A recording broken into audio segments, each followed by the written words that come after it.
Hello, my name is Stretch Hoff, and I'm an interviewer for the Cincinnati Public Library in Hamilton County. And today we have Richard Glaser is right. Here to talk with us. And Dennis Daly is recording this for us today. Hello, how are you today? Yeah, now we got that over with. Got that over with, right. We'd like to start just with you giving us kind of a family background, where you were born, the type of schooling you had, brothers and sisters. Okay. What the family looked like? Well, the family's always been in Cincinnati, and I was born in Cincinnati at Jewish Hospital, so we've always lived here.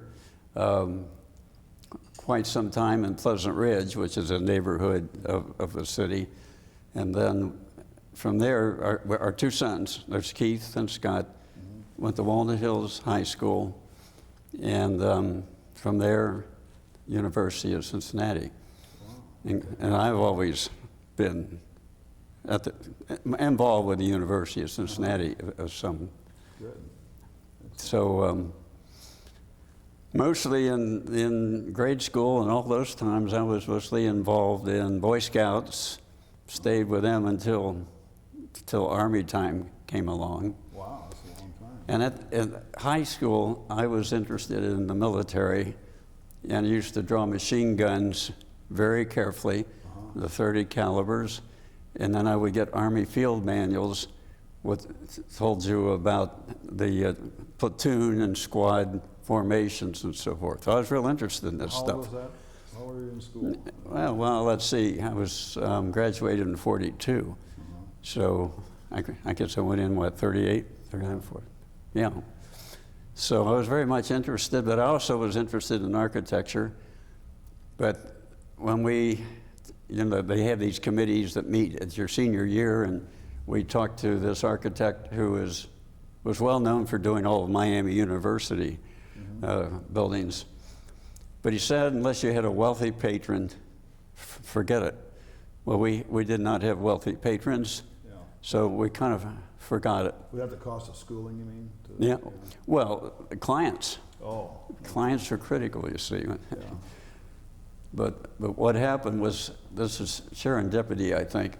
After the war, on the GI Bill, I was over on campus, and so was my cousin who had been in an airborne outfit. And we were just walking, getting ready to sign up, and I was going to go in arts and science, I guess, because I couldn't think of anything I really wanted to do. What year is this? And this would have been, well, came back from the service from 46. It would have been the fall of 46, I would think, when we were... Oh, this is your education after the... Yeah, with the GI Bill, which is after. Yeah.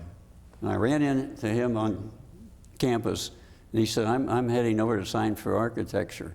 He said, why don't you? I said, okay, why not? Yeah. So we both signed up for architecture at UC. And then later, after I graduated, I formed a firm. And he was in a firm here too, locally. In fact, he was involved with Woody Garber, who did a lot of this.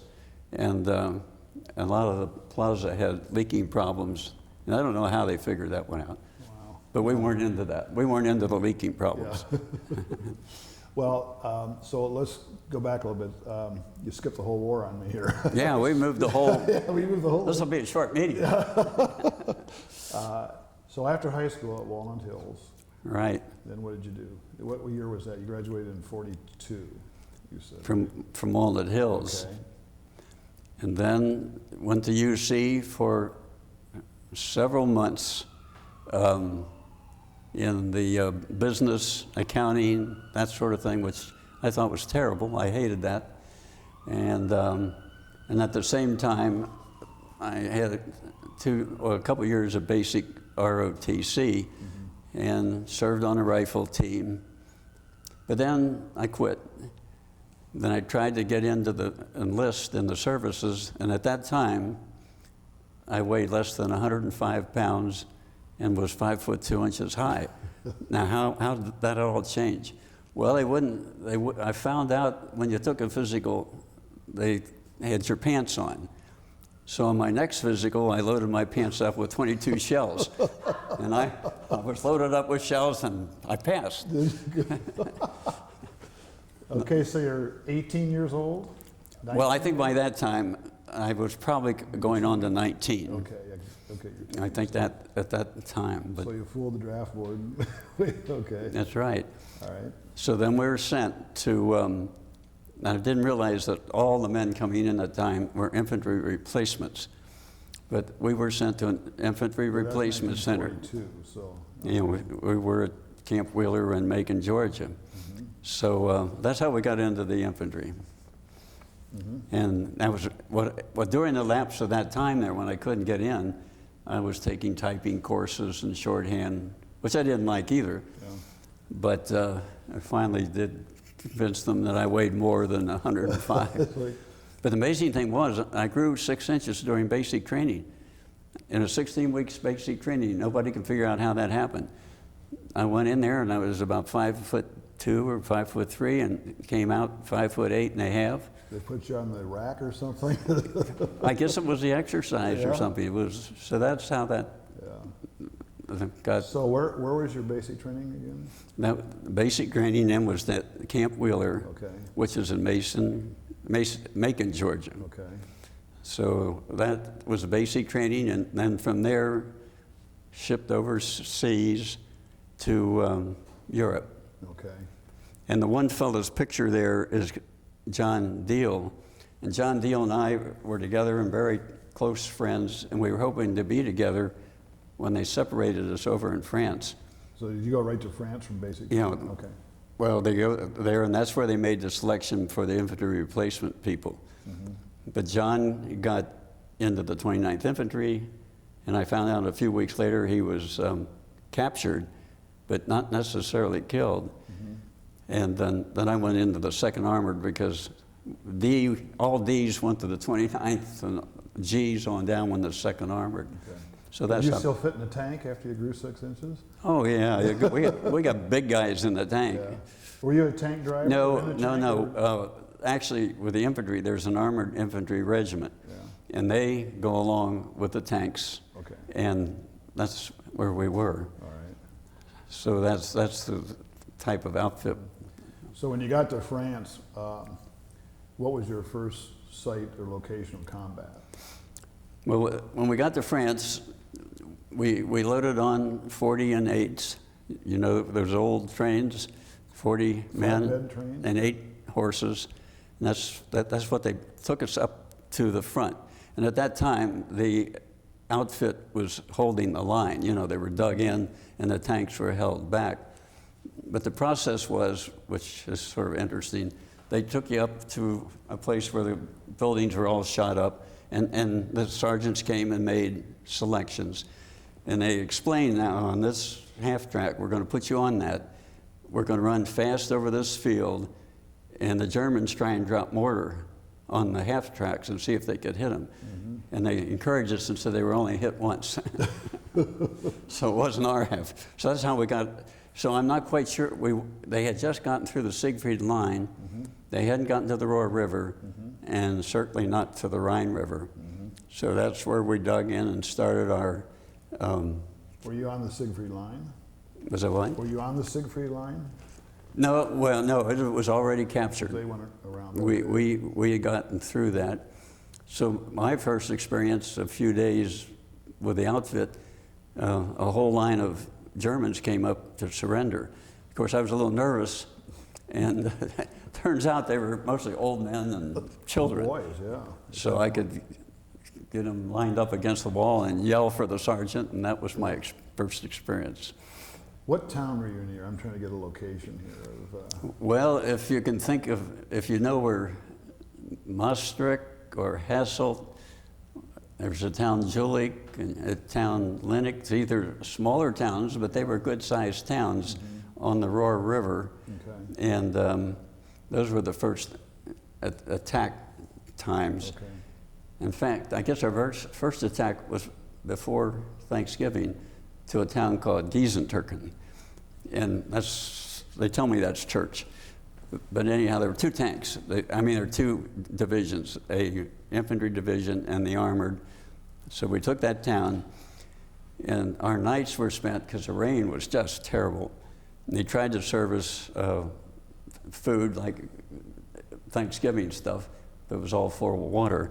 So what we did, we slept under the tanks, but we were sure to tell the tank drivers, don't pull out until you find out if we're That was a little bit of a worry. Yeah. But they didn't. They stayed in their tanks, and we stayed under the tanks. That was the first early experience. I've always wanted to ask somebody, and I've never had the nerve to, but I'll ask you, you're a pretty nice guy. How often do you take a shower when you're in combat like that? I think during the 8 months or so, or 9 months, we took one shower. Is that right? And that would have been, there's this town called Maastricht, which is right at the edge of Belgium, Yeah. and Hasselt was the rest and replacement town. So when we went to, all these coal miners were there, so they had just hundreds of showers and clothes hanging. So we were able to come in, hang our uniforms, get our shower, and but that was it. That happened.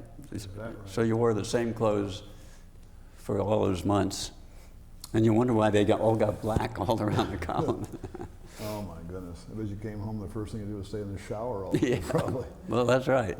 So now are you advancing north Yeah, we were northern in France up towards Belgium? sort of, well, kind of east maybe. There's the 1st Army and the 9th Army, and that's up north of the Ardennes where the Bulge took place. Right. So we were moving across in that direction, and with the tanks, sometimes we rode on top of the tanks, and sometimes we followed them. Mm-hmm. But I can explain to you, a simple attack was that they would come and tell you, dig your foxholes far enough away so the tanks can get through, and then put your rifle up and the K ration on top of the rifle. So this is the getting for the tanks. Uh-huh. So the next morning, the tanks come through the spaces. We followed. Then the mortars stopped dropping, and right away you hear medic, people screaming for the medic. But that was it was a successful attack. Mm-hmm. But I don't know what happened after that. I've forgotten all that. Oh boy. But we got through that. Mm-hmm. It wasn't a big deal. It's just, as long as you didn't get hit by a mortar, Sounds like a big deal to me, yeah. you're okay. Okay. So take me then from there. What was your path from there? Well, after we closed the Ruhr, not we alone, all the tanks closed the Ruhr pocket, and I got my typewriter. Then the next thing was, they took us across the Ruhr River at a town called Jülich, and Linnick is the other town. Mm-hmm. And that's about, maybe 30 or 40 miles from the bridges over the Rhine. We got to one of the bridges over the Rhine before they got to the Remagen. It was at night, the officers were together, I happened to be there because I think I had a radio or something, and they were all arguing about going over that bridge. Was it safe? Our lieutenant refused to go over the bridge, so he was sent to the rear. And good lieutenant, I thought, boy, that made good sense. And so then the other officers that were there gave it up because I get the message came through that the Remagen bridge was captured. Yeah. So we didn't have to go over a bridge that might have been ready to blow up. Lighted or whatever. Right. So did you go across the Remagen Bridge? Yeah, we all went across the Remagen bridge. Mm-hmm. We've been there. We've seen there's a little, Oh, yeah, little well, museum there on one side. And, The first shock I had going across Remagen, there was it was a half track, and all the men on the half track were killed, and they were all lying around the half track. That was a little unnerving right there, because the follow-up troops hadn't, I guess what they call them, well, that was well fortified on the German side. I mean, that's amazing. So from there, I'm not quite sure. I know we were heading east all the time. Towards Berlin. Yeah, and Now the bulge didn't occur. We thought, boy, this is a break. They sent us back to some old buildings at Christmas time, and we thought, this is wonderful. We're going to spend Christmas in these buildings. Are you in Germany now, or are you? Yeah, we're into Germany now. Okay. And so they called us to the street one night and said, fellas, pack up, get your ammunition, we're heading south. So that was the northern Ardennes, Battle of the Bulge, and we were, a number of these divisions were heading down there. So it was a 100-mile trip. So we South or where you were? We're heading south now, okay, to the edge of the Ardennes. Mm-hmm. Very cold. The temperature was 10 degrees above at night, we discovered, and we were getting ready to attack on Christmas Day. So the attack would have been all right, except all these ambulances pulled up across where we were going. That's a little unnerving too. Yeah. So they had all the ambulances, and they were taking off into the woods. But we did attack on Christmas Day, and we were in the woods pretty much, and the tanks were on the roadway. Mm-hmm. And so one of the pictures there is of Frank Morris, was a real good tank, a good buddy for mine. And our first attack was on I guess it was a German stronghold. They'd taken the building and packed the windows with sandbags, and then had machine guns there. Yeah. So they decided we're going to take that. So we're firing away, trying to take that, and Frank said, well, let's try a bazooka, and we tried a bazooka, and that seemed to work. That shook him up. And but he got hit right here in the center of his helmet and helmet liner. The bullet went all the way around and went out the back, and he wasn't touched. Oh, damn lucky. And the second time with Frank, and we were again and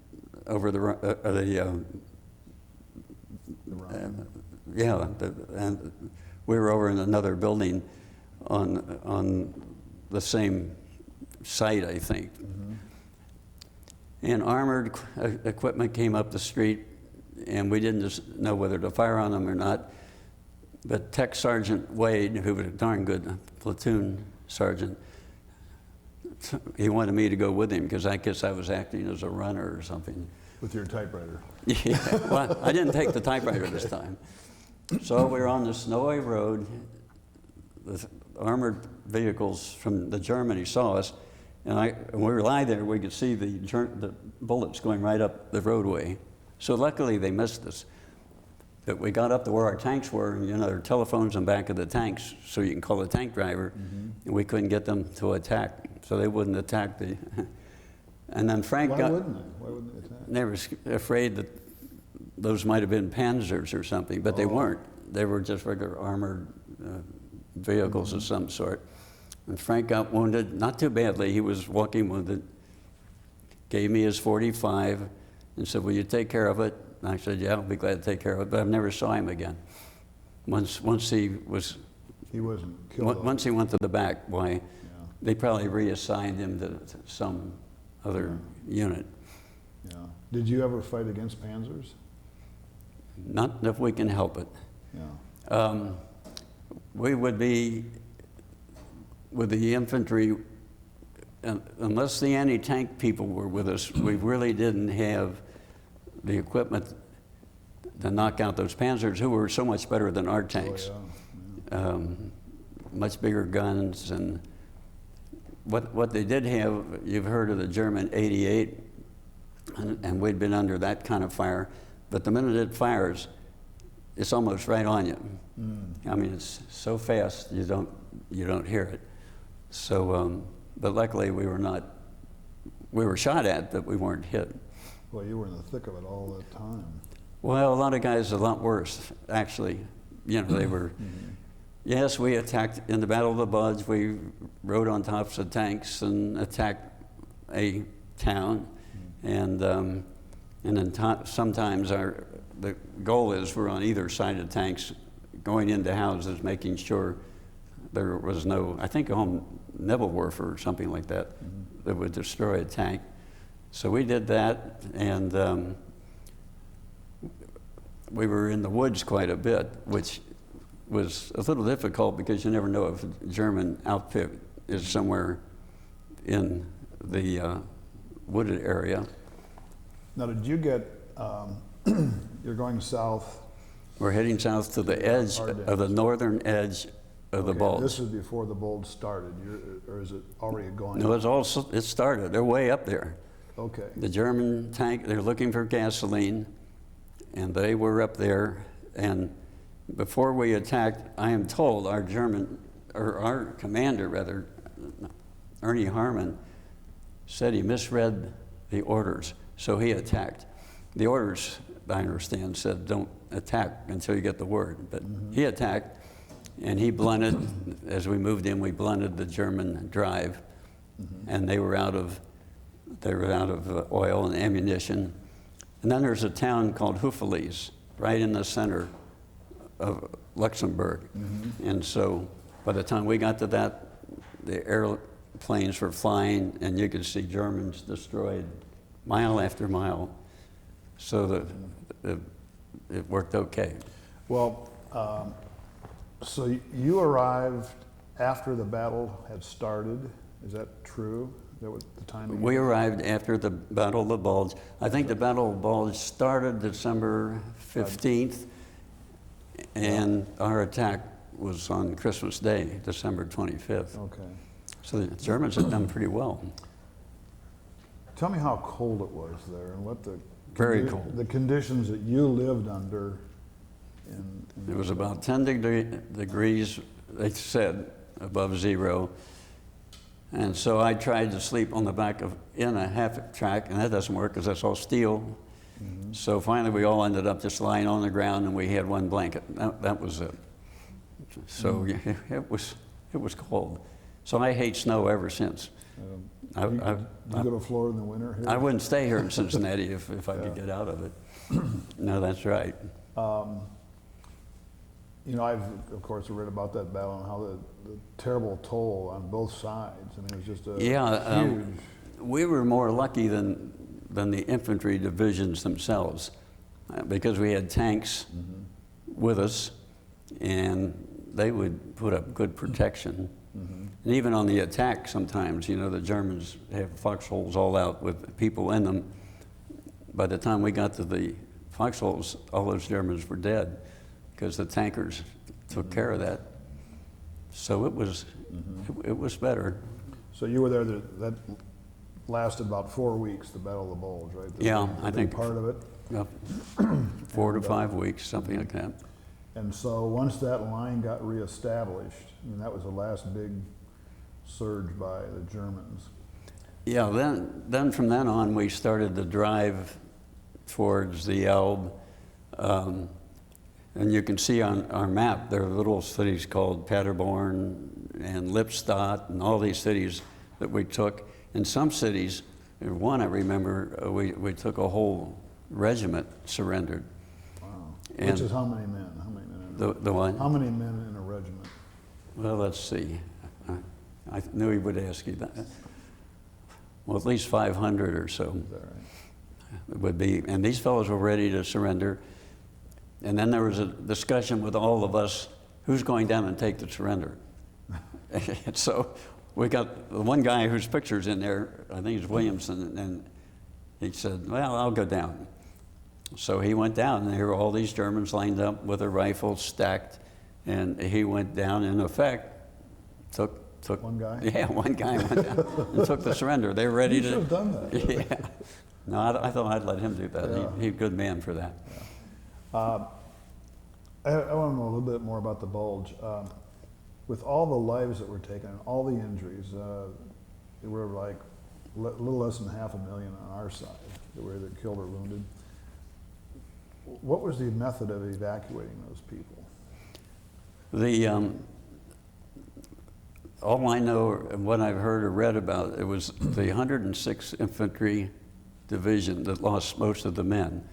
And they were new men that had just come over as replacements. They sent them to that front line because they thought it was a very quiet sector that would never be attacked. They attacked it in World War I, and that wasn't so good. Hurtgen Forest, you know, and that was pretty disastrous. So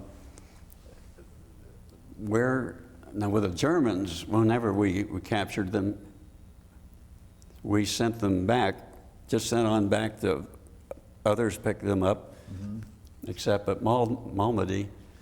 And from what I was told, and we went by Malmedy, the tankers claim they shot all German prisoners. Now our officers saying, don't do that, because if they capture us, we would be shot again. Yeah. Whether that happened for sure, I know that Malmedy happened, because I think when we went by, I think there were still bodies out there on the field, as I recall. The port of entry, I think, was Antwerp. That was the big drive. Hitler was trying to get to Antwerp, but did you evacuate troops out of there? Is that Antwerp was a good port, and it was well. A lot of Germans had fixed that so we couldn't crack it. Montgomery thought he could, and remember He always thought he could do anything, didn't he? Yeah, it didn't work. What was it called? Garden something, attack up to Antwerp. We lost, and they lost a lot of British men. Our airborne people were not affected too badly, because they weren't all up to the bridge. Okay. And the division we were in for a while was loaned, much to Omar Bradley's disgust, was to Marshal Montgomery for his idea of going up and around and so forth. Well, when the Battle of the Bulge came, Bradley got his divisions back, and we joined them. Well, Patton came up there too, didn't he? Patton came up from the south to Bastogne, and all his attacks and things were down south of Bastogne. And from what I understand, they probably crossed the Rhine maybe before the northern troops. Because I had a friend, or have a friend, who was involved in that, and it sounds like that they got in there faster. That would be Patton. Yeah, he's probably with Patton, and Patton did get to Bastogne and relieve the surrender there at Bastogne. So, from what I understand is that the fact that was held off and they didn't really break through, I mean, the Germans lost so much equipment and soldiers and gasoline. That's what that really shortened the end of that war. And especially when the Air Force fighters the sun came out and they were able to go down every roadway and shoot up all the equipment, strafing.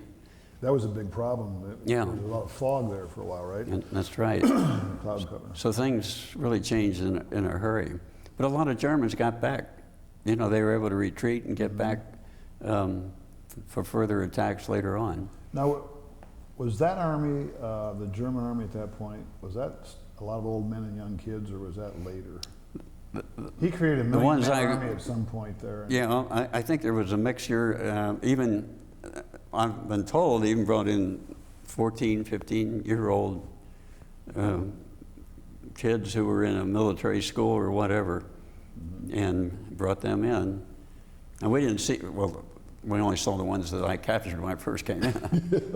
The rest of them, I don't know. Yeah. They were old men and very young folks, and very easy to handle. Yeah. So you were at the Bulge for the entire length of that battle. Okay, now what happens from there? After the Battle of the Bulge? Is there any more you want to tell about the Bulge? No, you're saying what happened after? Yeah, after the Bulge is over.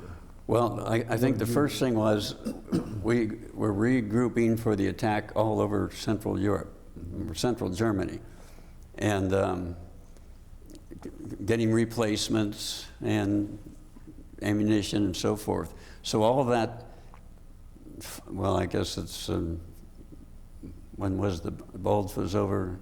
In January or so. So I guess in February and March is when we were starting the attacks on to towards Berlin. And because of armored divisions, we were very fast. I mean, we could just move very, very quickly. And on one attack, as the Germans were surrendering, they had all the tanks, all the half-tracks, for miles in one straight line. And they got the word go, and everybody just moved and were sweeping out anything in our way. Wow. And the Germans were, well, I was in the half-track, they were shooting 20 millimeters at us, but that stopped pretty soon too. Does the armored division, is that the lead division that goes in? Well, that was the lead division for heading to the Elbe River, and the 3rd Armored, and the 3rd Armored, and there were 6 Armored and 8 Armored. There were a lot of different armored divisions. Yeah. Our division was called the Hell on Wheels division. I saw that in the, Yeah, it's in the there on our, statue there or something. yeah. Okay. I had a high school friend who was called Hell on Wheels. And because the division was so successful, it became the honor guard at Potsdam. Really? So at Potsdam, the guard was a whole line of tanks and half-tracks all lined up when, well, I guess it was Truman at that time, and Winston Churchill and all those folks got together. So we were the honor guard. And Stalin was, right? And Stalin, I'm sure, was there. Yeah, Potsdam Conference, yeah. Okay, so now you're driving, how far is, let's say, the Bulge from Berlin? How many miles are we talking about there? I don't know. Okay. I've never, I don't know. Well, how long did it take you, how far did you go? You went to Berlin? Well, we went from the Ardennes all through Germany and past the town. There's a Fulda. Fulda's a big town in Germany. And kept on going until we got to the Elbe River, which is about 50 miles from Berlin. Okay. Now, what the distance is between... How long did it take you to cover that? Well, I guess we were there March and April before we went into the Elbe, which I think was in May. And didn't the war end at May 7th, was it? Or something like that, or May 9th, May 7th. And then President Roosevelt died. And the other story there is the tech sergeant, Sergeant Wade, was a platoon sergeant, a great sergeant, and he was a teacher in southern Kentucky. But we got over there, we dug in, and there were white flags. We put up white flags because there were German tanks. And he decided he was going to get them to surrender. But he got up and got killed right away. These young kids were running the tanks, and they killed him. So another fellow and I had to bring him back to the riverfront. And the way we did that, we had a bicycle. And the way I got the bicycle, this German was pedaling along, and I stayed behind the bushes, and then he jumped out, and he fell off his bike. So we got a bicycle. Did you learn that in boot camp? Was that a... I don't know. That's part of basic training, yeah, I guess. Basic training. And he was a young kid, and so we sent him down to surrender, but we had to take Sergeant Wade down to the riverfront, and we were all going back over the Elbe River. Okay. And that was the end of the combat for us. Okay. And that was when? Well, let's see. That would have been right after Potsdam, which I don't know what the exact date of Potsdam. Do you know the exact date of Potsdam? I can't remember. Well, but the Russians were coming. Yeah, tell us about that occupation and all that. Well, we never saw the Russians until we got up to the Brandenburg Gate. And what worked real well for us there, they loved these Mickey Mouse watches. So we sent home for a whole month. The Russians do? Yeah, we sold it. We got thousands of dollars for the Mickey Mouse watch. And these Russians had all this big stack of money that they hadn't gotten all these months. So we would get these Mickey Mouse watches, and at the Brandenburg Gate, we'd meet them and sell these watches to them, and they thought that was terrific. So I don't know what happened after that, but that's what we... Okay. What was the feeling when Roosevelt died? About what? What was the feeling when President Roosevelt died? We were pretty shocked. Were you in? Yeah, we were up in May. Okay. I think was April or May he died. Yeah, we were. It was sort of a shock, but on the other hand, we have so many other things we're trying to do. You just keep going. Yeah. But we took it hard. I think most of the men did. Mm-hmm. It was And we didn't know anything about the next president. And Yeah. so, yeah, that was tough. But we were so glad that the war was over for. The only thing was, we kept hearing rumors we might have to go to Japan, that we would get a furlough, and that would. But unfortunately, the division became one where men with high points would come to the division and then move on to the port of embarkation. What's high points?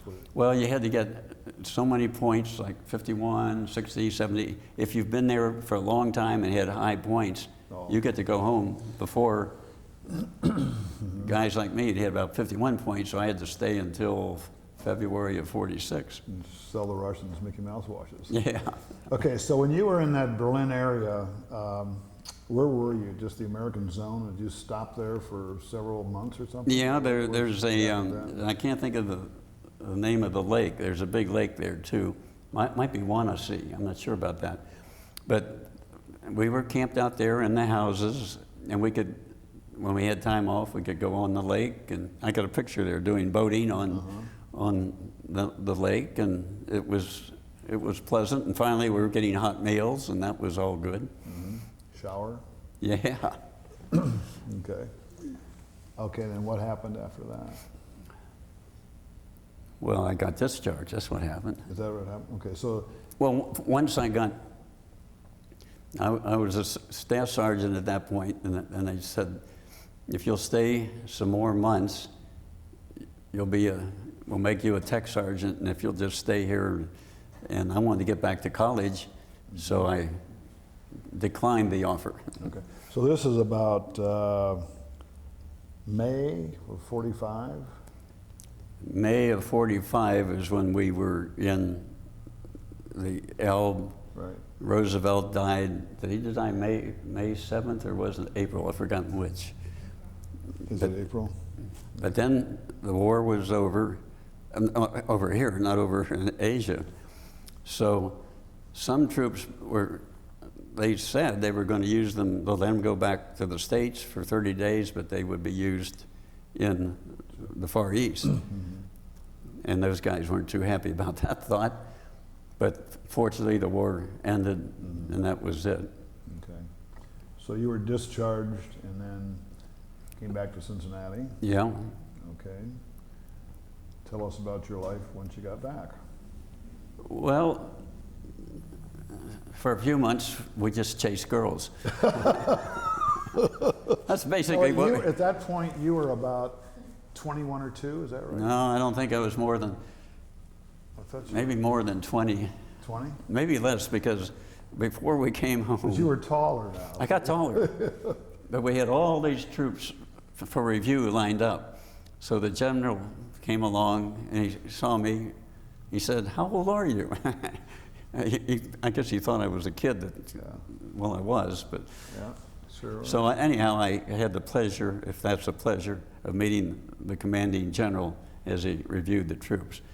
But no, I got back, and I did take some courses at UC on algebra and a few things I wanted to catch up on before I started school, which was in September then. So basically, that's what we did. We just ran around, got a car. I mean, I didn't own a car, but. Yeah. Okay. Do you have, you were under a lot of heavy fire and so forth, but were there any funny situations that you can remember about the war with your buddies? And, about the war? yeah.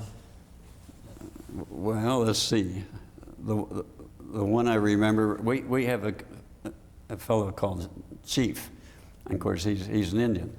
So I remember Chief and I were sent out to this field to observe the Germans, which were across. Well, they saw us and started mortar, and I just remember Chief's eyes got as huge as saucers. He said, "Let's get out of here." And I said, "Let's go, Chief." Yeah. I do remember. We had another fellow, this isn't particularly funny, but he spent most of the time reading the Bible. He didn't really associate I mean, he's a good fellow and everything, and he didn't really associate with the stuff we were doing. And but I read it later, and I can't think of his name. He became a very well-known scientist of some sort. Oh, okay. So, but yes, it was Chief that we had to worry about, because the last time he jumped on the half track, he'd been drinking, and his gun was loaded, and luckily nobody got hit before we got it away from him. Yeah, there were a lot of things like that. Well, the one that the guys would like to tell you, and I wasn't going to tell you. When I got to Marseille, I was looking for ice cream. I really thought it was ice cream. So these guys came along and said, that shop there, and see, I couldn't read the French. He said, they really have good ice cream. So I went in house of prostitution. And I wasn't really, I wasn't ready for that. And the guys, of course, they're just laughing so hard out on the wharf at Marseille. But yeah, I do remember that. Do you ever have reunions with your Army? The only, no, unfortunately, this division didn't have these reunions. I would wish they had, and I would want to go to those, but no, they haven't. And the one fellow who was a very good friend, he did fly an old junker into Indiana, and then it fell apart and he came to see us, but he stayed at my parents' house week after week, and I was in school, and she was getting panicky. And so she finally told him, we have guests coming, Ed, you're going to have to leave.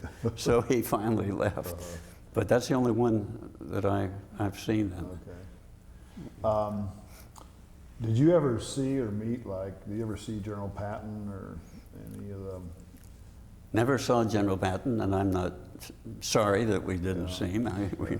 We saw a lot of the generals. Ernie Harmon, of course, was our general, and didn't see Eisenhower. And you know, when I got back, because I liked military, I took ROTC, I got an Army commission, and I had a regular Army commission if I wanted to take it. But my wife and I had just got married, and I was just trying to complete architecture. I asked her about it in 2 minutes. No, that was it. No more Army. So I did stay in the reserves as a second and first lieutenant, but then came Korea, and I got real worried that our outfit might be called for Korea, and at that time I had a artillery commission, and then you could be sent to be a forward observer with artillery, and that's like committing suicide. Yeah, That's a bad You're spot. way out in front of everything. Yeah, you're way out in front trying to call in these. Yeah. Well, now there's an incident when I shot a goat. I mean, that. You shot a goat? Shot a goat.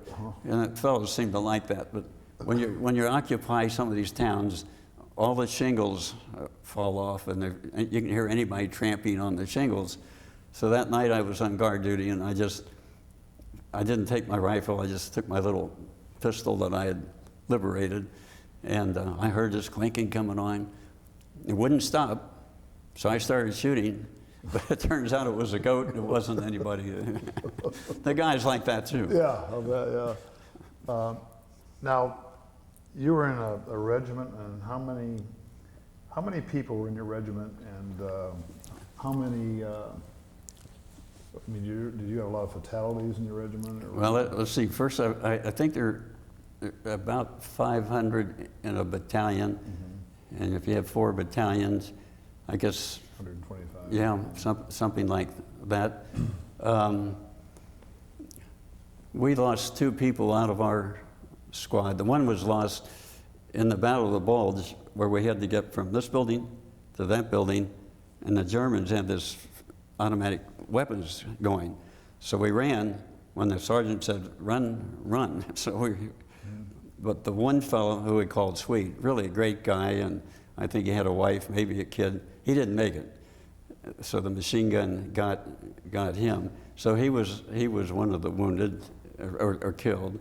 And we had several that were killed along the line. About the whole outfit, I don't know what it wouldn't be too high, I don't think, with the tanks. Yeah. That kind of surprised me because you were talking about bullets whizzing by your head all the time, and you're right in the thick of that fight. Yeah, but The tank cover was. you have more opportunity not to be fighting where you had to surrender or something like that. Mm-hmm. Although I do remember one day when we were up on a hillside, infantry dug in, but these light tanks, so the real little tanks with 37 millimeter, they're not worth a darn, and the Panzers almost knocked every single one of those out. They didn't have a chance. But at the beginning, when I first joined the outfit, we had to haul one of those in the back of the half track. So the sergeant said, let's get rid of it. So what we did is take it out in the battlefield, set it out there hoping the Germans would destroy it. That's how we got rid of the 37 millimeter anti-tank weapon. Oh, gosh. And then later, see, we could write that off as lost to enemy fire. Okay. I had to do some of that later, Okay. make up stories. Okay, so let's, you're back here and you've completed your degree at UC in architecture. Yeah. And tell us about your life since that. Well, one of our earliest jobs was a branch library. Lincoln Park Branch Library, it was known Were you as. on your own business? Yes, Or? Okay. my partner and I had our own business. Okay. And the way we got that, all the old guys on the board wanted to do this standard classical Carnegie library. Mm-hmm. And we wanted to do something very contemporary. Mm-hmm. Well, there was a fellow, I think his name was Richard Dupree, I'm not sure. But he had a contemporary home in Mount Adams. He finally convinced them to let us do it. So that's what we did. I guess it's still operating. Do you know where that is? And The library is a library? yeah, the library, Okay. Yeah. small branch library. And then from them, we did office buildings and college buildings, and not into the residential at all. Mm-hmm. And several buildings at UC, which would be the Central Library. You know, Shoemaker Center was Shoemaker Oh, yeah. Center. You did that? Yeah. Wow. Now they call it the Fifth something arena. Very confusing. Well, they paid enough money, they renamed it. Yeah. Okay. That's right. So we did all those things, and Wow. it worked out. Then there still is a firm after I retired, and they call it Glaser Works, and I think it's downtown here on 8th Street. So they're still doing things and doing things at UC. So basically, that's what we did. Okay. And how about children? Tell us, you and Dorothy had. We have Keith, who's a developer, and Scott does commercial real estate appraising. So they're both here. That's good. And I do work for Keith. I thought you retired. Well, I tried, but it didn't work out completely that way. How about grandchildren? We have 2 grandchildren, yes, Juliana and Scott. Scott's a kid at 3 years old. He can dribble all around the house. Oh, yeah? He loves this. He loves UC football, I'll bet. and they have a great time doing that. That's great. That's good. So we keep busy. Good. When the war in Japan was over, where were you? You were back home, and were you still in the process of getting? I think we would have still been overseas at that time, because that war ended that summer. Yeah, 45. So then we would stay.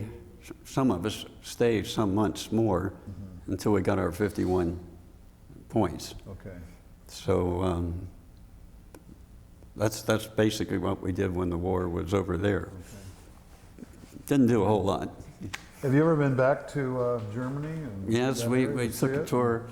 There was a tour set up with a fellow, you may know of Frank Davis. I don't know, he gets so involved in things around here.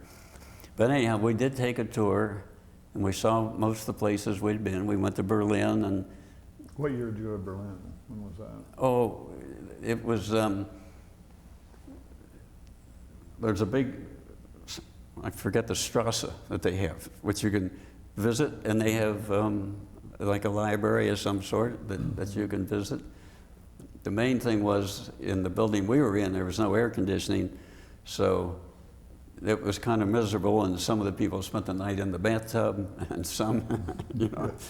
But that's where we stayed when we were in Berlin. But it was interesting. Yeah. And, but that's the only time I think we've been to Germany. Okay. Been to Switzerland. Okay. Well,